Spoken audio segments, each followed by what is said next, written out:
Hi, I'm Misha Collins. I'm here with Damien from TV Insider, and Damien is going to be asking me some questions today. I'll also be asking him some questions as well, and neither of us will answer any of them. All right, well done. Thank you. You could have a career. That is unfortunately all we have time for. Oh, sorry, but, we've got to wrap now. Misha, thank you so much. Thank you for having me. Everyone, me. Congratulations on Gotham Knights. Grand larceny, assault. Are you really the Joker's daughter? Is that why you murdered Batman? This is such a new and fresh kind of take on Gotham City. And you had just come off of 15 years of a show, and you also have your charity stuff going on. What convinced you, okay, now I want to do another series? I have to be honest with you, I had told my agent and my manager that I did not want to do another series in no uncertain terms. Right. So when they called me and said, hey, there's this series, I was like, guys, were you not listening? What about my boundaries? I said no series. And then they explained what it was, and I had a call with the producers and writers, and they explained to me what their plan was for not only for the show, but for the arc of my character over the first season. And I was like, oh, this is annoying, because I really want to do this. Too good to turn down. It was too good to turn down. I think that what we're doing in this world, though, is very different from what you've seen in Gotham and in the Batman universes that have been built over the years on the silver screen and on television. We're starting with the premise that Batman is dead. Right. So we're taking as the starting point the world that was built around Batman, but extracting the main hero who was able to fight crime and use whatever powers and tools that he had at his disposal.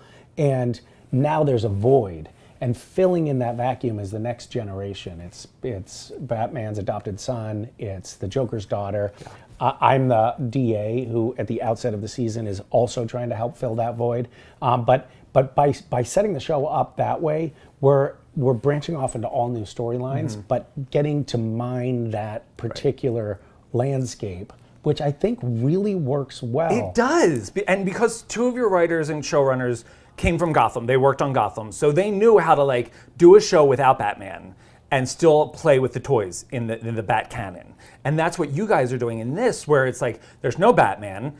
These kids they're deep cuts from the comic books, some of them. So people, who have those fan favorites, like the fact that you have Carrie and Stephanie, those are big, right. Yeah. And then we know Harvey, and we see him we very rarely get to see him as heroic as he has been so far. But by the time this will be airing, Harvey's having some problems. So I have to say, from this point on in the season, the story really delves into the gritty aspects of Harvey Dent's story, and we see the unraveling, and we see him white knuckling it and trying to hold it together. He's trying, on the one hand, to solve the problems in the greater Gotham world out there. He's trying to stop the Court of Owls, and he's trying to fight these forces of evil out there, but he's also trying to fight the forces of darkness within his own psyche. And so he has a real struggle, and we get to see it play out in the coming episodes. You haven't seen them yet. I have. You have? I have.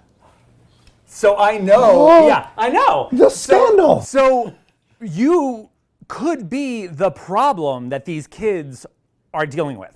Yeah. And only Harvey realizes this. Right. And I love the fact that the Two-Face version is not scarred, not physically scarred. Right. It's the emotional scars of a really sad backstory. Yeah, we get to mine Harvey Dent's backstory. We see that he came from a very, very traumatic childhood. That's actually kind of a heartbreaking story. Yeah. We see that he has the genetic predisposition to identity dysmorphia, which is split personality disorder, and we see that he's picking up the clues that he is actually suffering from identity dysmorphia, and that his alter ego is sometimes taking the wheel, and he has these lapses in his memory where he doesn't know what's happened. And judgment. Lapses in judgment for sure. So yeah, it is because we get to know Harvey, as you mentioned, as kind of a hero in the first half of this season.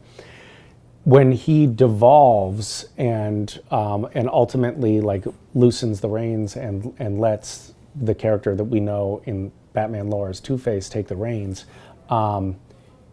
it's kind of tragic. Yeah. You get to do all this great kind of developing of another character.